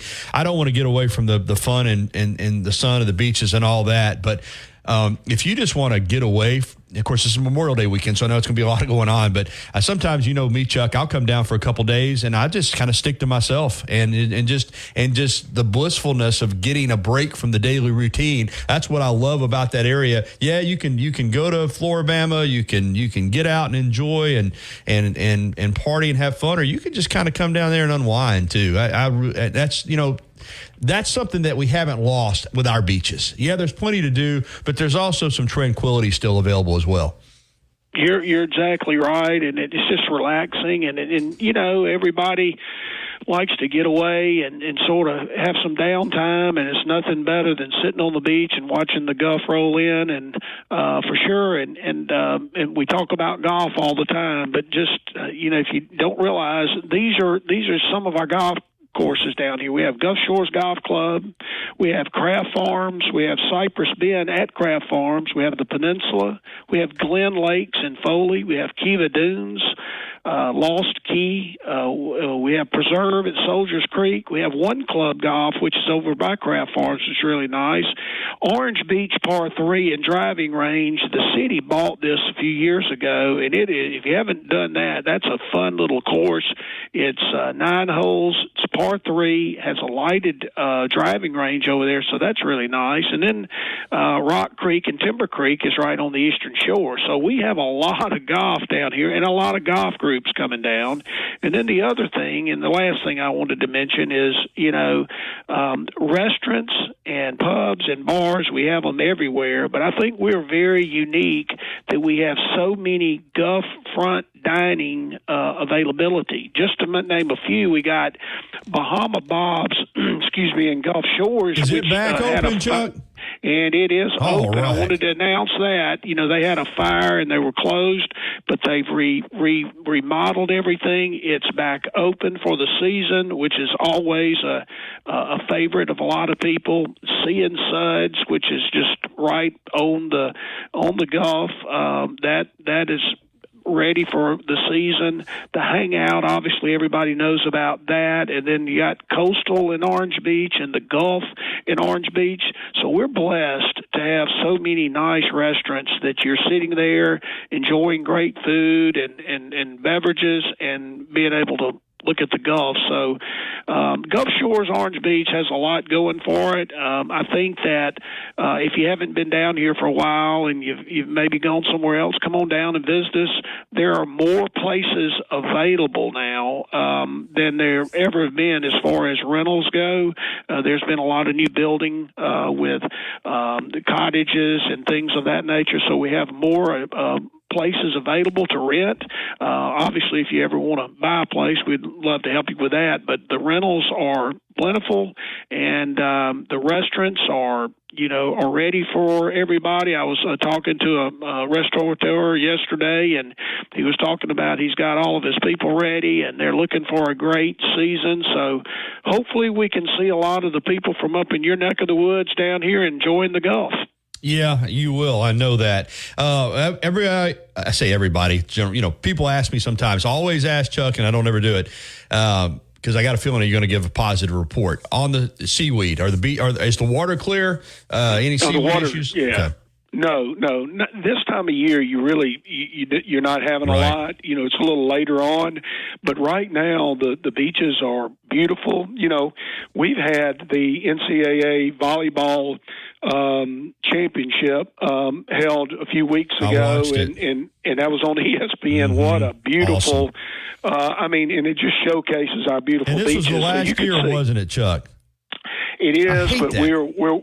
Yeah, and they're going out to California for a couple of years, and we really feel like we're going to get it back. And so we're putting in a bid for that, and everybody just loves coming down here. So you could really see the beaches. The beaches are beautiful right now. The water is clear. There's a lot of boating going on. There's a lot of fishing going on. So it's in good shape right now, and there's no seaweed. And I'll tell you. A little later on in the year, sometimes you do get some of that, but right now we don't have any.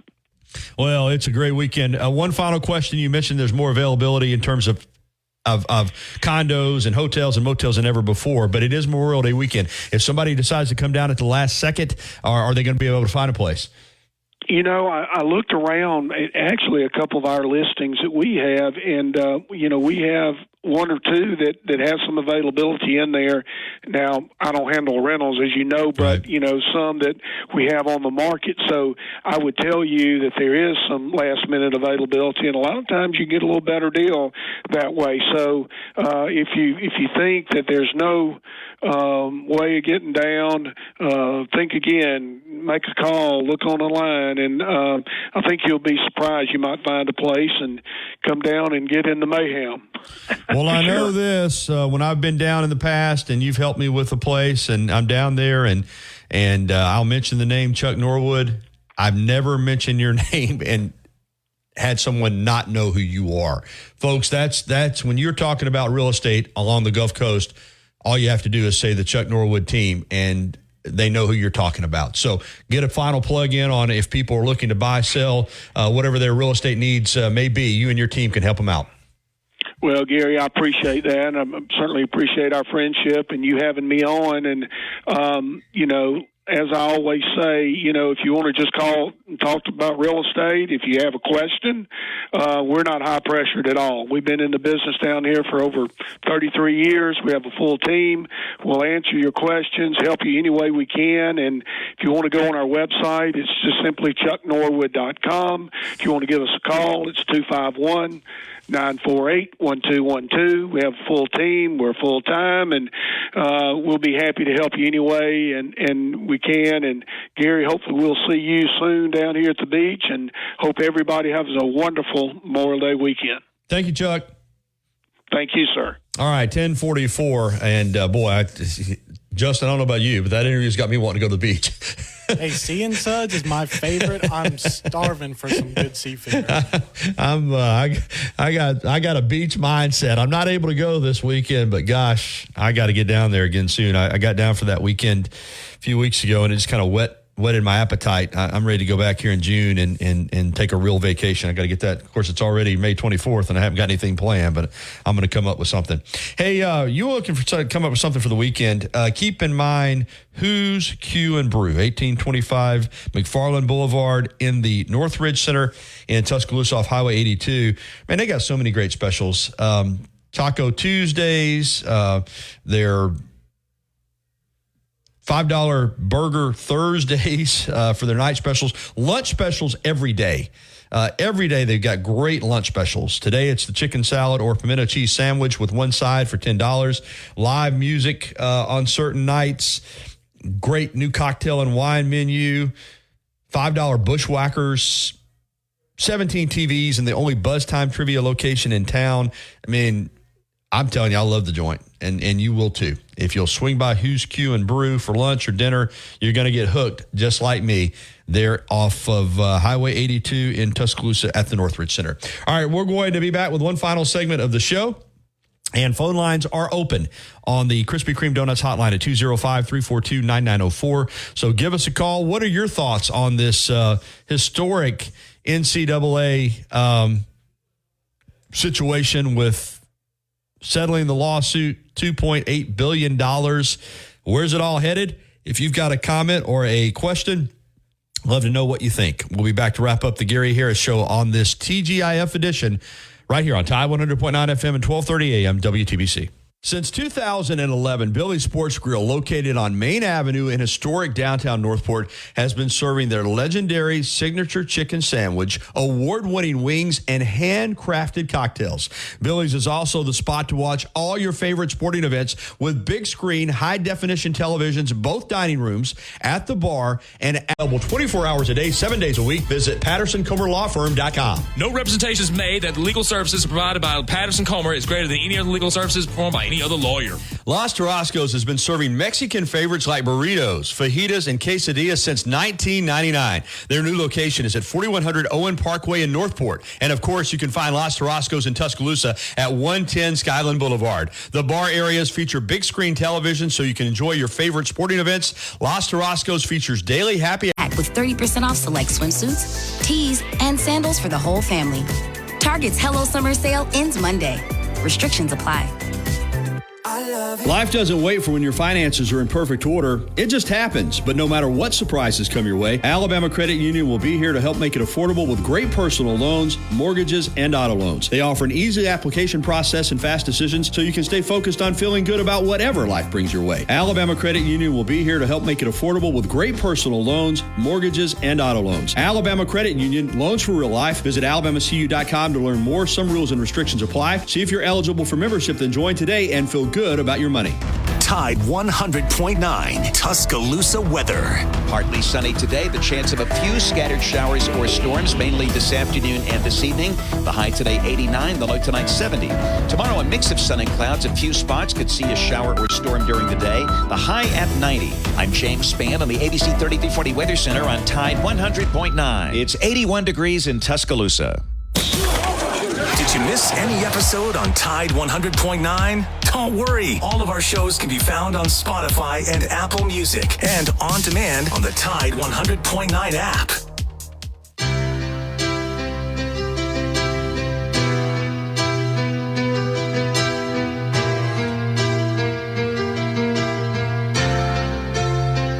You know I'm a dreamer, but my heart's of gold. I had to run away high, so I wouldn't come home low. Just waiting. All right, so we're winding it down. When you hear Motley Crue's Home Sweet Home, you know that's the final segment of the week here on the Gary Harris Show. But we're not done yet. We've got about 6 or 7 minutes left in the program. So if you want to give us a ring on the Krispy Kreme Donuts hotline, 205-342-9904 is the number. Also, I got a moment here to talk to you about my friends at Pinnacle Park at North River. It's just a see it to believe it type of townhome community. And what I mean by that is you can't appreciate it until you actually go out and visit, get them to show you.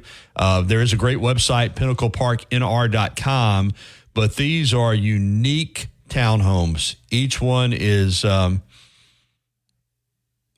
constructed beautifully with different outer looks, so it's not cookie cutter. They're set on a private 9-acre park. These luxurious townhomes are expertly crafted with all of the finest amenities. I'll get it out. They've got a beautiful pool area. You can have a picnic in the shade. A family-friendly community is conveniently located in the Rock Quarry Northridge School District. You can take a virtual tour at pinnacleparknr.com. You have to see them to believe them. 4-bedroom, 3.5 bath, direct TV included. And if you tell them you heard it about it on the Gary Harris Show and you sign a lease, you're going to get $100 off your lease. So keep that in mind as well. That's pinnacleparknr.com for more information. All right. Good show this morning. I really enjoyed visiting with Adam Amin and Rob Vaughn. Chuck Norwood with the Beach Report. All our interviews are available at the podcast center at tide109.com or anywhere that you find your podcast. And also want to remind you to download the app. We haven't been getting the app messages the way we were there for a while. Need to start pushing that. But you can message us on the app if you have a question or a comment, and we will we'll read it on the show as well. All right, Alabama softball today at 3 o'clock Central Time on ESPN2 in the Knoxville Super Regional against the University of Tennessee, game 1 of the best of 3. Also, you can hear it on 97.5 FM, our sister station with Tom Canterbury and Gray Robertson. I've already discussed this in depth, but again, I think Tennessee's going to win the Super Regional, but Justin, I think for Alabama to have any shot, they have to win today. I don't think you're going to lose today and then beat Tennessee in back-to-back games on Saturday, Sunday. And if you win today, you put some pressure on Tennessee. You know, even if you lose tomorrow, you've got it to a third game. This is critical. Today is the game. If Alabama loses today, I don't see any path to them winning the Super. But if they win today, hey, man, game on. I completely agree. Like you said, the pressure. I think there's going to be a lot of pressure if Alabama goes out and stuns them today. It'll be like a slap in the face for Tennessee. And then, like you said, anything can happen. Anything can happen. Plus, you're guaranteed those next 2 games. That's right. You know you're going to Sunday regardless. And That's why we love sports, is you think you know what's going to happen. You got a good feel for what's going to happen, but sometimes it doesn't happen. And sometimes there are upsets. I thought Corey made a great point. You got 8 super regionals. I look at these super regionals, and I don't see more than 2 teams advancing to the Women's College World Series at most. I think most of the teams that advance are going to be the higher seeded home teams. That's why they're in that position. But I don't think it'll be a perfect sweep. I don't think there'll be all 8 home teams advancing. I think there's going to be 1 or 2 visiting teams that win and make it to Oklahoma City. And why not the Tide? I mean, that's one thing I like about Patrick Murphy. And I've been critical at times this year of the hitting and of the game management, but you cannot deny his positivity. He never, ever is down. He's never, ever looking back. He's always looking forward. He's always looking ahead to what this team can accomplish. And the first hurdle was to win the regional. The fact that they were able to host the regional was important, okay? They were a 14 seed, but they got to host. They swept through the Tuscaloosa Regional in 3 games. Now it's the Super. Now it's one-on-one with a great Tennessee team. You have to win 2 games. But Alabama has a shot. When you have the pitching of Beaver and Brisky, that gives you a chance. Alabama's not going to go up there and light it up offensively. I'm sorry. I know they had that explosion in the regional, but they're not going to do that against Tennessee pitching. They're going to have to win a game, probably scoring less than 3 runs. They're probably going to have to win a 1-0, 2-0, or 2-1 type game. Because Tennessee's pitching is too good. They're at home. You got to remember, Alabama played 3 games against Tennessee earlier this season and scored 1 run. 1 run, and that was at home. So to think they're going to go out there and win a 7-3, 7-4, 7-5 type game, I don't see that. But I do see the possibility of them winning a 2-1, 1-0 type of game. If they do that today, they got a shot. All right, that's going to wrap it up. For Justin Jones, I'm Gary Harris. Thanks for listening, everybody. And a reminder to catch me on TV tonight with your local sports on WVUA 23 at 5, 6, and 10. And then back here Tuesday morning at 9 a.m. Yes, thank goodness we're off for Memorial Day. I'm looking forward to a long weekend. I know you are as well. Enjoy it. Be safe. Whether you're at home or you're going somewhere for the weekend, enjoy the long weekend. And when we come back on Tuesday, we're going to know if Alabama's in the Women's College World Series and if Alabama is in an NCAA baseball regional, and we'll discuss all that on Tuesday morning. All right, this hour of the Gary Harris Show has been brought to you by Patterson Comer Attorneys at Law. And we've got T-Town Sports Daily with Wyatt and Justin coming up next. Then the Miller's Edge from noon until 2. Interested to hear Corey Miller talk about this ruling because he's in line to get some money out of it from his time period playing at Alabama. And then, of course, Ryan Fowler will take you home with the game from 2 until 6 this afternoon. Have a great weekend, everybody, and we'll talk to you again on Tuesday.